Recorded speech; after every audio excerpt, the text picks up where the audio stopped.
Welcome, everybody, to Freelance Writing Direct. I'm your host, Estelle Erasmus, the author of Writing That Gets Noticed, Find Your Voice, Become a Better Storyteller, Get Published, and it is now a course at NYU and an elective towards the journalism certificate.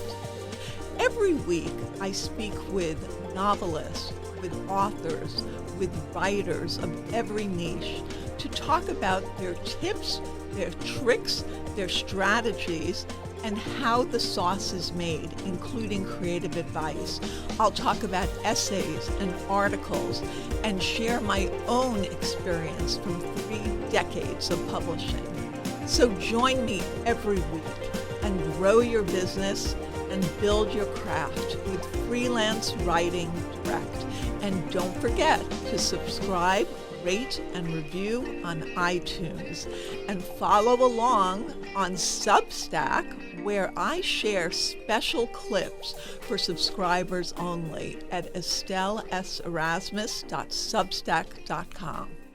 Welcome, everybody, to this episode of Freelance Writing Direct. I'm your host, Estelle Erasmus, and I am so happy to have Noah Michelson back again as a guest because I can't get enough of Noah, frankly. Thank you for having me. I love chatting with you.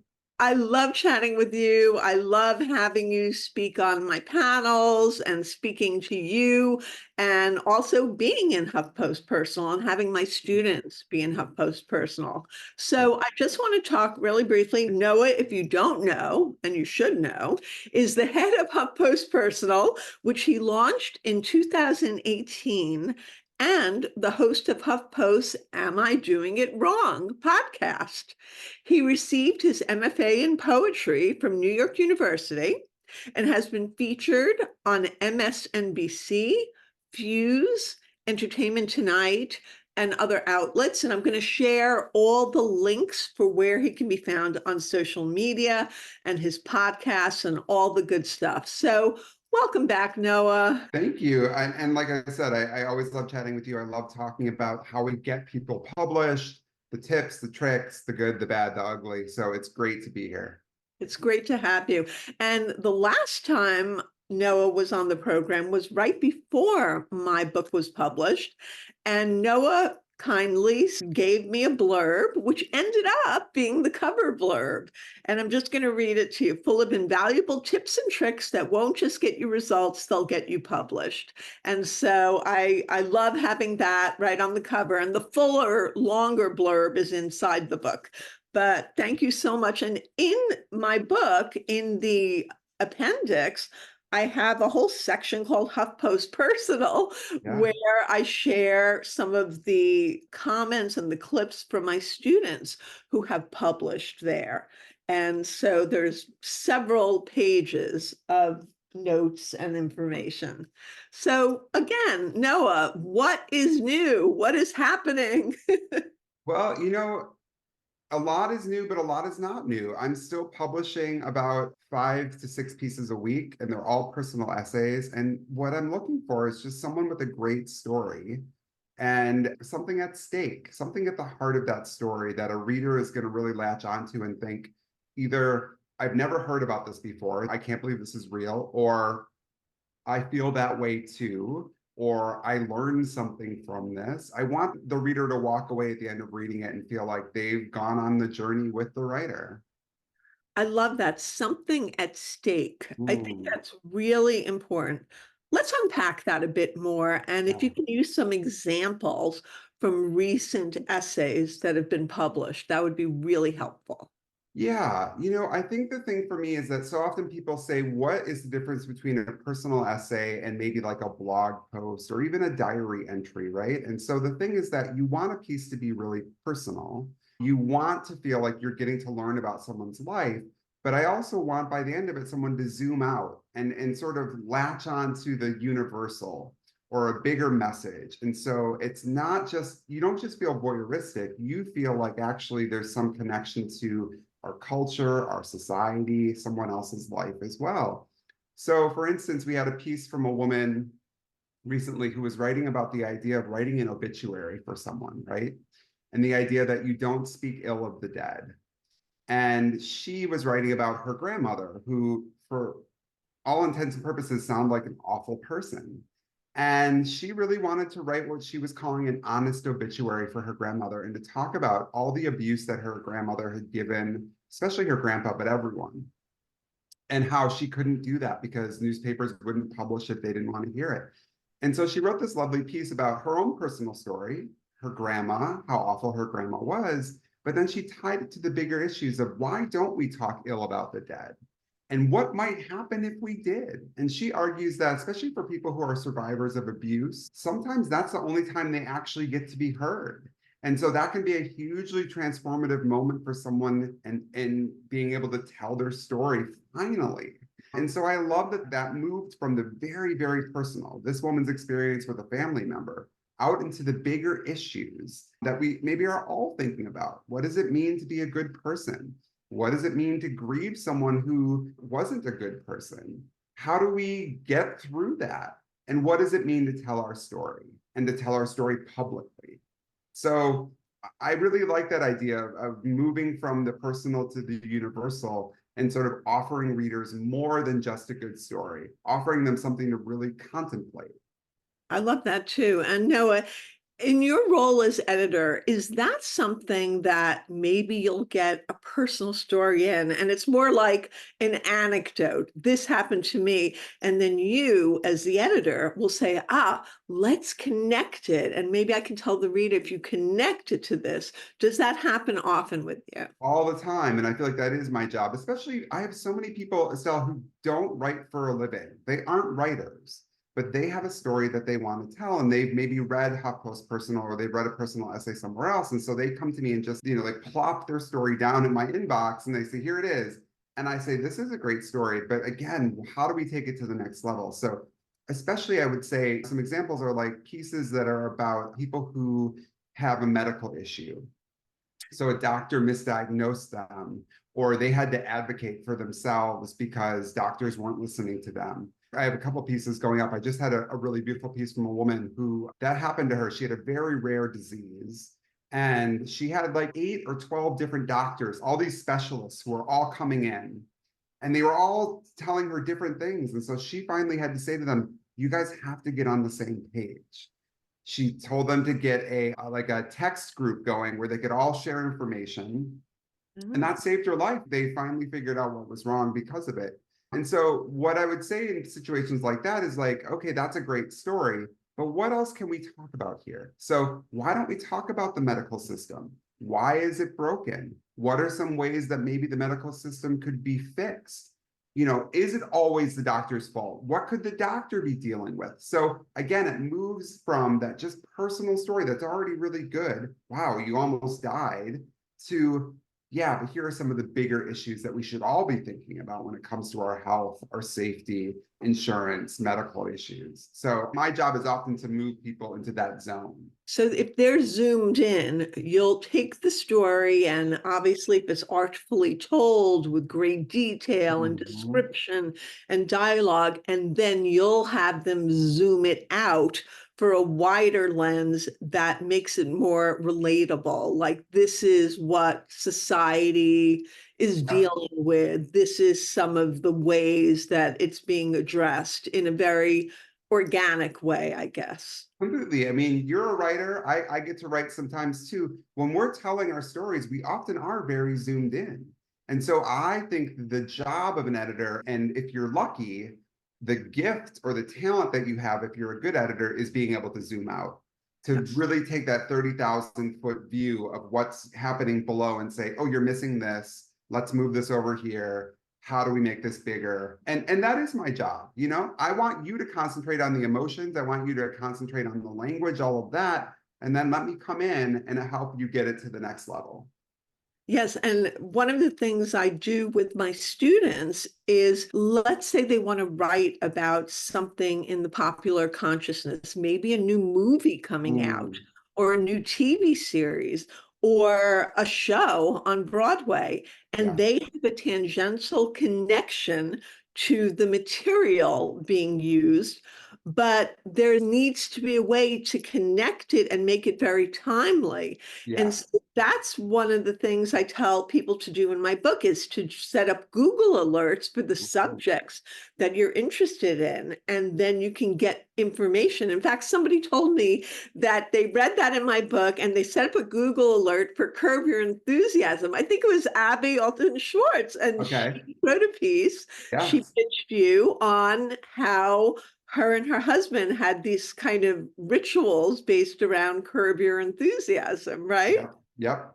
I think that that is so smart. I do warn people sometimes there's a difference between that and also just trying to shoehorn a peg in, right?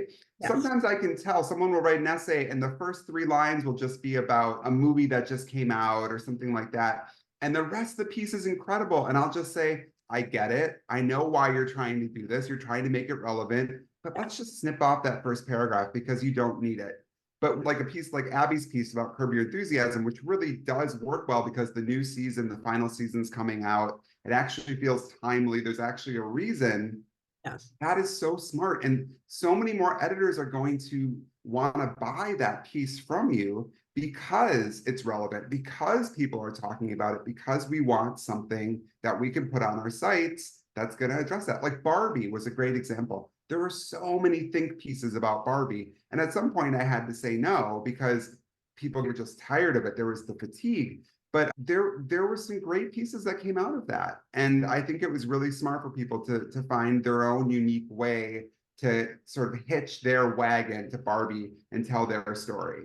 In my example, and it wasn't for HuffPost, it was for AARP, I had written a piece about Penny Marshall when she died, Laverne Shirley, and how she was sort of my role model growing up.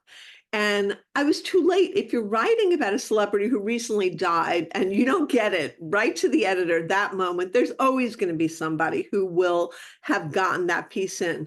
So I sat on it, but I set up a Google alert for anything having to do with Penny Marshall, with A League of Their Own, with the movie she directed with Laverne and Shirley.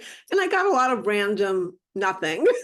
And then I got a new series coming up on Amazon Prime that was in 2022 based on A League of Their Own. And that's it. That's my hook. So I talked about that and talked about how she was the first one to direct $100 million movie, I believe, and then connected it to my adoration of her. And then I was in with the essay and AARP, which I think has a similar huge circulation. It's so smart too. And I think just the tip to be patient if you can is also smart. We live in such a fast-paced culture now, and we have such short attention spans, and we want everything now, now, now. And you're right. If you have a piece and it's not the right time, just sit on it. And I bet you something will come along and it's going to be perfect. So I think 4 years later. yeah, that's incredible. So let's talk title lines because if you go, I went online. I mean, I look at HuffPost personal all the time, but you look at the lines, it's like, my dad's health was failing, so I made a split-second decision that changed both of our lives. I spent weeks, there's a lot of health stuff. I spent weeks near death in the ICU. Asking my doctor to do this one thing may have saved, I think that's the text chain. That was the one, yeah. Saved my life. So these are really, and I talk a lot and I teach my students about writing cover lines. And I used to write cover lines for the magazines, in the 90s, the early 80s. And so I'm very well used to working with compelling, emotional statements that elicit interest. But these are they're specific, but they also bring out the emotion. So can you talk a little bit about your process of putting together a cover line, and also if somebody is sharing a cover line that might work for you, how that works as well? For sure. So cover lines have changed so much over the years, even in the last 6 years since I started HuffPost Personal. And so much of what we do, unfortunately, in a lot of ways, is like we are always trying to chase readers. Again, people's attention span is so short that if you're scrolling through Apple News or HuffPost or anywhere, you have so much information coming at you. we need to get your attention and say, we want you to click on this piece. So there's a difference between clickbait, which is a term I think a lot of people have heard. Clickbait usually means that you see a headline and it promises you something. There's something there. And then you click into the story. And when you get into the story, you realize that story's not about what you thought it was. You were literally baited into clicking into this, and it wasn't real. What we use is what we call a curiosity gap. And that is different than clickbait. Curiosity gap leaves a little bit of information out of the headline. And so there's something in there that makes the reader want to click on it. But once they do, they're going to get that information. We're not tricking them. We're just giving them a little incentive. So when you see like the one word, I did this one thing to get my doctors to help me, or I made this split-second decision, that's a curiosity gap. That is, I'm a reader and I think, what was that one word? You know, I have a piece that did really well, and it was something about a woman whose father died and like the 6 words she didn't want to hear at his funeral. And putting that in the headline, we all are like, well, what are those 6 words? I don't want to go to a funeral and say the wrong thing. So I work with an audience team and we come up with those headlines together. Sometimes it's based on SEO, right? We want people to have search terms in there. We've now gotten so fancy that we can have one headline that shows up on your social media. So if you're scrolling through Apple News or Twitter or wherever, you see one headline, but there's another headline that's the SEO headline that you just don't see, and it only gets fed to Google. That'll be a different one that has more key terms in it. So I'm always thinking, what is going to get someone to read this story? Because if someone doesn't click on your story, they don't read your story. Right. And the thing that I'm so proud of, because people do accuse me of clickbait, is that we get so many people to read our stories, but we also have a metric that shows how long they spend on the story. And people are spending 2 to 3 minutes on a story. That is huge when you talk about online content. Most people click on a piece, skim it, and they're out of it in 20 seconds, 30 seconds.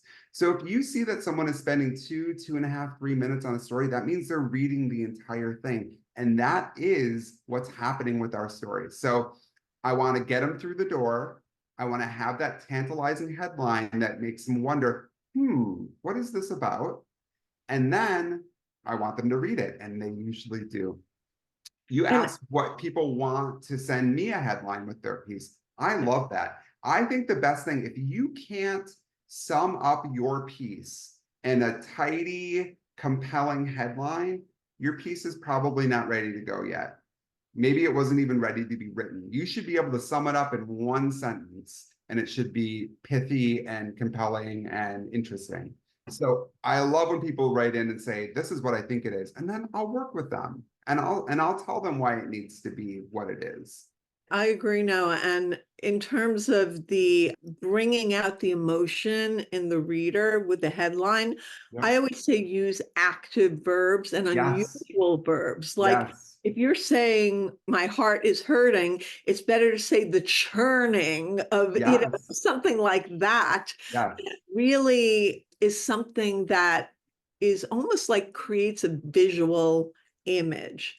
And that can be very helpful. And also, I love that you said the curiosity gap, because that really sums up, and it doesn't work for every publication, but it works so well for HuffPost Personal. How many eyes are on a piece usually from HuffPost? I know it's in the multiple millions, right? It really depends. So we're getting about 10 million views a month. And again, we're publishing 5 or 6 pieces a week. And so an individual piece, I'm happy if a piece gets 50,000 views. That's sort of like the lower end of where I want to see a piece. But from there, I mean, pieces regularly get 100, 200, 500. I had a piece that got 3 million over Christmas. It just really depends on how it takes off. But no, it can be huge. It can be huge. And what I love is also, or they used to, HuffPost would send out which were the most emailed pieces, because sometimes you don't always share the piece on social media. Like I think Yep. my piece, my blind date took me to a sex club. That was not a like Right. sharing it out on Facebook, but people emailed it to each other. Yes, exactly, exactly. And there are just so many different ways that people can find the pieces now. Some pieces do really well on social media, some pieces do really well on the homepage. It's like you said, we find it so interesting. Pieces about sex Yeah, tend to do really well on the homepage. People will click on that really well. They don't do as well on social media. People aren't going to share that. They don't want their friends to know they're sharing a piece about a sex exactly. club. So you just Or never the know what work. people are going to find the content. The other thing I'll say really quickly too about headlines is, I will get people also who send me a headline and it's something like, like you were saying, like the churning, my heart churning or whatever, but the headline will just be my churning heart. Yeah. They've read headlines in magazines and places like that. When you have a magazine, you bought that magazine. You're probably going to read everything in it. You don't need to have a headline that's descriptive. But those kind of headlines don't get anyone to click on them because they don't have any idea what it's about. And again, they have 12,000 other things that are competing for their attention. They're just going to move along. So while that might work great in a literary magazine or in a magazine, a print magazine, doesn't work online. It has to be that promise of what you're going to find in the article. So, Exactly. my churning heart was a symptom of, Yes, the disease the doctors later found. Then you wonder, what completely. disease did they find? That's not the Exactly. title, but that's the concept that we're talking about. That's right. Excellent. What has done really well for you recently? Yeah, a couple things. So those medical stories about people who are dealing with an issue that took a long time to diagnose, or they were mistreated by the hospital or their doctors, those do really well. I think just because we all are interested in our own health and we're also worried that that might happen to us. Pieces about grief. Again, we don't talk about grief enough. And so anytime someone's writing about grief, and that could be from a spouse dying, a child dying, that can be from a pet dying. I'm always surprised at how well stories about losing a pet can do. I have a dog who I love, but just a story about your dog dying, that's probably not interesting enough. So I need an angle that actually is unique. There's something at stake. So we had a piece from a woman who was writing about the things, again, that headline formulation, 4 words she never wanted to hear after her cat died. And the words were something like, it's just a cat, Oh, which is such a cruel thing, but people do say that. It's not like you lost your mom, it's just a cat. And so she right. wrote this beautiful piece about how important pets are to so many of us and how they are a family member. And here's the things that you shouldn't say to someone who's grieving it. That's an interesting piece. That did really well. So grief does really well. Relationships do really well. So talking about something that happened in a relationship, we've had them about people being cheated on, those do well. There's that little bit of voyeurism again that people want to know. They want to compare their own life to other people's lives. They want to know how normal they are or how totally not normal they are. And so getting to dip into someone's life and see how they handled grief, how they handled the breakup, how they handled loss, how they handled illness, those are things that people are really interested in. Is there something that you are looking for right Mm. now? And what will you never cover in terms of a personal story? Yeah, there's almost nothing that we will never cover. I will tell you, it is very difficult right now to get me to accept a piece on COVID, just because there's just been so much and there's nothing new there, right? Another one that's very hard for me to accept is something about weight loss or Ozempic. I don't think most people write with enough nuance about those topics. We are a very body neutral site. And so we don't think that losing weight is automatically a good thing. And I think for some people it is, but I think that I don't want to promote a piece that's just sort of, regaling the wonders of Ozempic and why people should be on it. I want people to sort of talk about fat phobia in our culture. Think about all the things that go into that. So sometimes it's not that the topic is off limits, it's just that I rarely find people who can write about it in a way that I feel is honest and smart and nuanced enough. Yeah, it's like the lens it needs to be correct. Like, for Yes. example, a lot of people, when COVID first started, they had started habits or hobbies from childhood that they Yep. went back to. I went back to baking. I started knitting. That Right. was good in the early days of Yes. COVID, but everybody's so been there, done that with all that stuff now that no one wants. Completely. No. So, and that's the same thing too. I think people have to think about when they're pitching something. I love Taylor Swift, but I'm just so overexposed right now. And Yeah. so, again, if you have a think piece or a personal essay about Taylor Swift, it's going to have to be so unique to get my attention because I just read everything already. Sometimes it's revisiting an old cultural trope or an old show or something and saying, I watched all of Friends all over again. And 30 years later, this is something that no one noticed. People love to read that stuff too. Or maybe it's like I went and saw Barbie again 6 months after I first saw it. And here's something I realized that nobody talked about. Like, give us something unique to want to contemplate. There are things like that. Sometimes those work really well too. I love that. That's really great. People have to open their minds to the different potential avenues of where they can go with a piece that is not going to be this traditional magazine piece. Exactly. Yes. Yeah, that's so cool. And so, how have people's lives changed from being in HuffPost Personal? Yeah, I mean, there's so many different levels, right? On one level, if you get 100,000 or 500,000 or a million people to read your piece, there can be some very top level things that can happen. I've had people get book agents because of that. I've heard people have gotten book deals. People have gotten movie deals, things like that can happen just because it's such a huge platform. People can hear from friends and family that they haven't heard from in years. Someone will say, "Oh, I read this piece." People can hear from complete strangers who will say, "This really moved me. I wrote a piece about my dad dying and going to see a medium, and this medium telling me that my dad supposedly had a message for me." And I would say I probably got close to 1,000 emails after that piece published from Wow. people saying, even if they weren't saying that they believed in mediums, they were saying, "I lost my mom and I really miss her, and reading your piece made me think of her." There are moments like that that are really beautiful. And I think as a writer, there's something so gratifying about having someone say, "I read this and I feel you and thank you."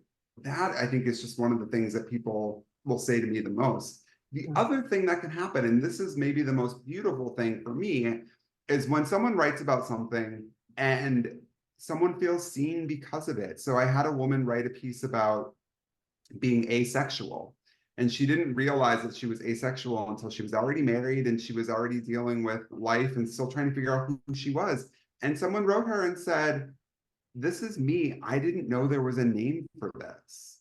That is transformative. That is revelatory to suddenly see yourself in the world and know that you're not alone. So personal stories, not just HuffPost personal, but I think all of us telling our stories is what changes the world. It reminds people they're not alone. It changes the way we see things. And the more you know about other people and the more you know about the world, the harder it is, I think, to hurt people and to hate people and to think that things are always black and white.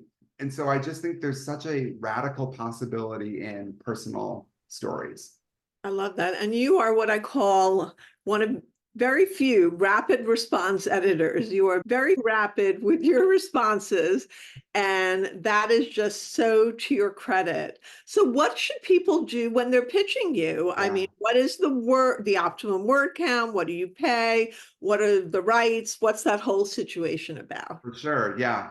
So I feel that if you're going to entrust me with your pitch or your story, then I owe it to you to respond to you. Right. And so I try and respond to every single person, even if it's just to say, "Thank you, I can't take it." We are looking for pieces that are 1,000 to 2,000 words. That's the sweet spot. I am publishing a piece in 2 weeks that is 6,000 words. I've never done that before. I never thought I would do that, but it is a beautiful piece and I couldn't put it down when I was reading it. So I never say something is too long or too short. I'm open to everything, but 1,000 to 2,000 words is our sweet spot. We pay $150, sometimes more. I will always say to people, it does not hurt to ask an editor if they have a little more money. The worst thing that happens is they say, sorry, I don't. And then you get to decide, well, you know what, maybe $150 is not enough for me and I want more. I always tell people, I know 150 is not that much, especially if you pay your rent writing. Again, 90% of the people who work with me, they are just Joe Schmo on the street, and they're just excited about telling their story. The 150 bucks is gravy. But if you need that money to pay your bills or put food on the table, by all means, go somewhere else who can pay you more. I will never begrudge someone for that. We get rights, exclusive rights for a year. So you can't publish that piece anywhere else for a year. You can put it on your social media, obviously, but you can't sell it to another outlet. And we also get derivative rights. So we want the opportunity to turn your piece into a movie or a TV show. We get those for a year to a year and a half. After that year and a half, everything reverts back to you. So you could go sell that piece again in a heartbeat, which is different. When we first started HuffPost Personal, we got rights in perpetuity. We got them forever. And we decided, no, we're going to let people have it back. Now, people always say, I want to put this in a book. I want to, all these things. Usually, you're not going to pitch, write, and publish a book within a year. And so by that point, it's totally fine. The rights will revert it back to you. But we are not in the business of selling books or publishing books. And so I don't care about that. If you come to me and say, I really need the rights to publish this in a book of essays I'm doing, we will make that happen. When it comes to the movie and TV rights, what if they want to retain that for whatever reason? I have never gotten into a situation where I was able to make that happen. Because I'm part of a big company, BuzzFeed, and they have their own studios and everything, they basically have made it so if you want to publish with me, then you have to give up those rights for the year. And I also tell people that too. Sometimes I get a screenwriter who wants to publish an essay with me, or someone who is a very established novelist or something, and they see that contract and they say, nope, not doing that. And I have to say, I get it. Go get it published somewhere else and see if someone else will not take the rights. Yeah, because that could be, that could be the opportunity that could end up being a TV series, and then the rights would not, the author would not partake in any of that. We do want the author to be part of that process. I do not know exactly what happens between BuzzFeed Studios and the author, but I do have one author who wrote a piece and it's right now being turned into a movie. And she is working with the screenwriters and with BuzzFeed. So she is part of that process. But I don't know that that would be guaranteed for every single situation. Right. I think it makes sense. If you've written this thing, they're going to make a movie about it. You should be part of that. Yeah. Right. Great. What are some of your best tips for storytelling? Somebody, maybe they're just starting out or they want to tell their story in the best way possible. For me, it would be start with an inciting incident. That would be something very compelling that gets you right into the action. That is not just like beginning a blog post. Today, I woke up, I had coffee, I walked down to the store and this thing happened. Get right into it. I always cut like the first 2 paragraphs of some of my students' work because that's just all the meandering stuff. What would you say? I think that is absolutely right. I think as much as you can, try and zoom out. And I always ask myself, what is missing from this story? Try, if you can, reading it with fresh eyes and thinking, if I didn't know this story, what would I think was confusing? What do I think is missing here? When you get it to a point where it feels like it's ready, if you're not in a writing workshop or you don't have a coach or a teacher, someone like you, have a friend read it and just say, does this feel like it's missing anything? Is it confusing? So I think get straight to the action and then make sure that everything that's in there needs to be in there. So often I'll read a piece and I'll say, yeah, this happened, but now we're over here and you totally didn't do it. And they'll say, oh yeah, I totally forgot about that part. It's hard sometimes when we're telling our story to know what's going to be interesting, right? I think often just tell your story like you're telling it to a good friend that you haven't seen in a little bit. I get a lot of people who try and write with really flowery language or really academic language. You know, every noun has 2 adjectives before it. And that's exhausting. And most readers don't want to read that. Think about when you're reading something, what you want to read. And so I think it's great to have some flourishes and to really think about language. I love writing and thinking about even making the language kind of musical, choosing a great adjective, having your thesaurus open, and using some words that you maybe aren't the first word you'd reach for, but also then being able to go back in and say, okay, yeah, this is just a little bit too much. I agree completely. I think that's great advice. And I would also say that sometimes people they're making these foreshadowing statements right in the beginning of the piece. Like, little did I know my life would change when I met this man. Just let the story unfold. You don't need that preamble, right? And also, I think endings are really hard for people a lot of times. I think a lot of times people want the door to slam shut on an ending. Sometimes people just don't know where to do it. I had this person who wrote a really beautiful essay, and at the end of it, it just sort of ended. And the last line was, and then I realized it was time to turn the page. And I was like, you can't end it like that. It's obvious that you just don't know what to do here. So let's you and I figure out what that ending is, but it's never going to be, and then I realized it was time to turn the page. Right. Or like you learned in school, and that's why I found this friendship so helpful to the rest of my life. Yep. Well, I give a tip in the book of circling back, pulling something from the beginning of the essay and bringing it in an organic way back to the beginning. So maybe somebody was ghosted by an ex, and then you bring that idea of ghosting to the end in some way. Maybe I won't make that mistake with the next one, or that kind, or the lingering effects of his last words. So and not only is that, I think, really good to sort of re-emphasize what the piece is about, or pieces of the piece, it's also really satisfying as a reader to see that. There's just something about going back to the beginning and seeing it sort of come full circle that really feels good as a reader. I had a woman, she just wrote a piece, I'm going to run it in May or June.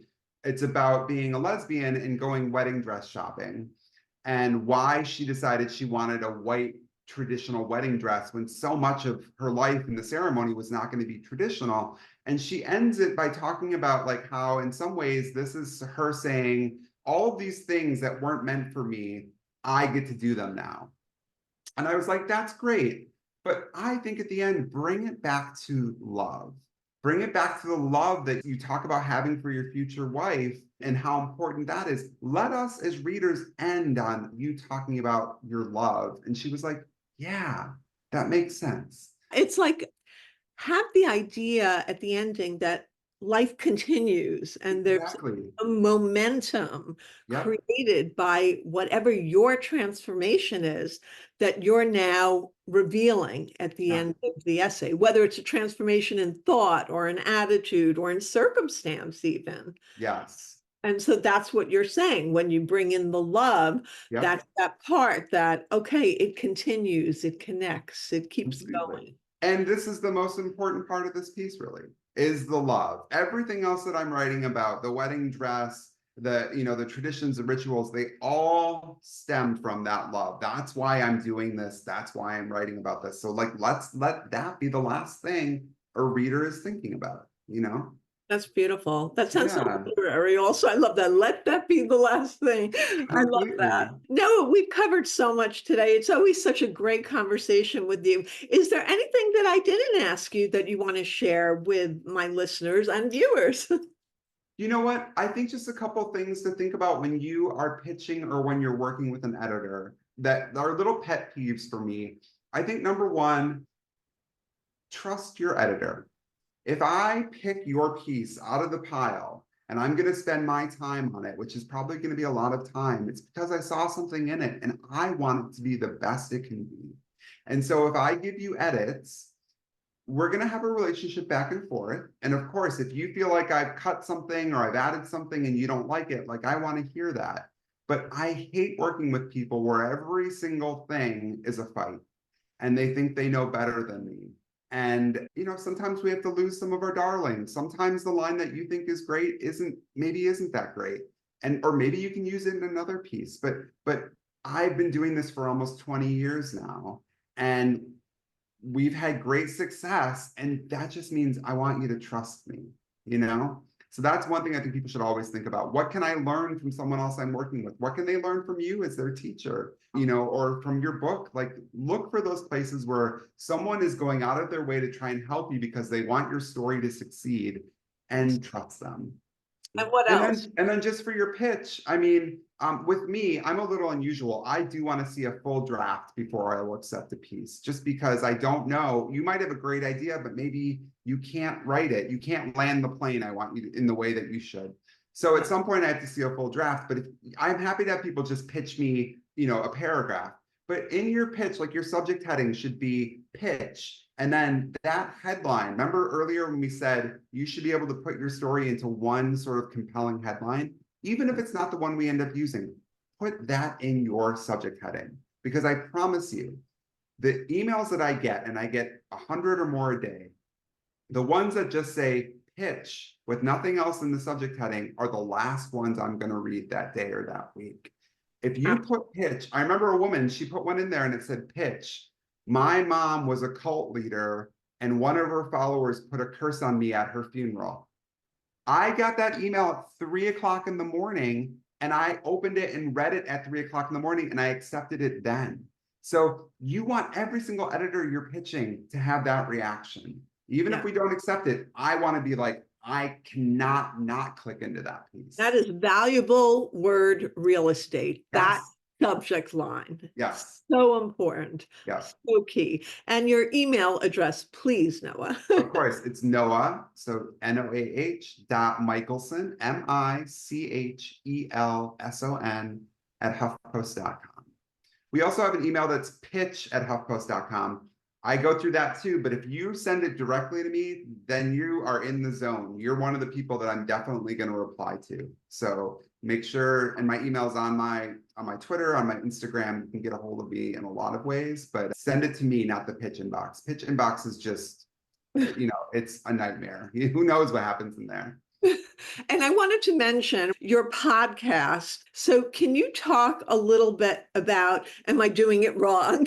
Yeah. and how that kind of came about, because it's fairly new, but it's doing really, really well. Yeah, so this was a collaboration between a lot of different editors who came up with an idea. Kristen Aiken is the head of our life section, and she's sort of the one who came up with the general idea.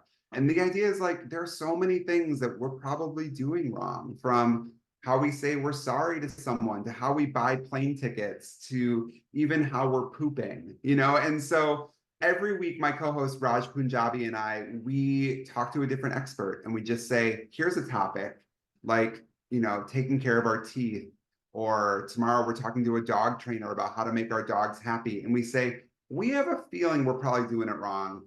Help us do it better. And it's super fun. Most of the time we are doing it all wrong. And by the end of the episode, like the laundry episode we did, I've gotten so many emails from people who said, I've been doing my laundry totally wrong for 40 years. And now they're doing it better. So it's really, really fun. Yeah, and you recently had an episode about people who leave out their food, and it was like, and there was something so scary about it, because you would think it's only protein or meats, but it was actually, I believe it was like pasta and a spore that formed that actually took someone's life. And I'm like, okay, no pasta being left out ever. No, for sure. Yeah, so many people after that one too wrote me and said, yeah, I had no idea. I'm never going to leave my fried rice out again, or all these starchy foods. So it's fun because I get to learn with the listeners, and there's so much to do better. Thank you so much, Noah. It's been such a delight speaking with you, as it always is. And I think that you're going to get a lot of pitches out of this. I hope so. And thank you for everything that you've been doing. It's such a service to writers to have someone like you who's championing what they're doing. So it's great. Thank you. Follow me at EstelleSErasmus.com on my website and on social media, which is Instagram, TikTok, and Twitter at Estelle S. Erasmus. And we're now on YouTube for Freelance Writing Direct. Follow along, and soon everyone will be reading what you're writing.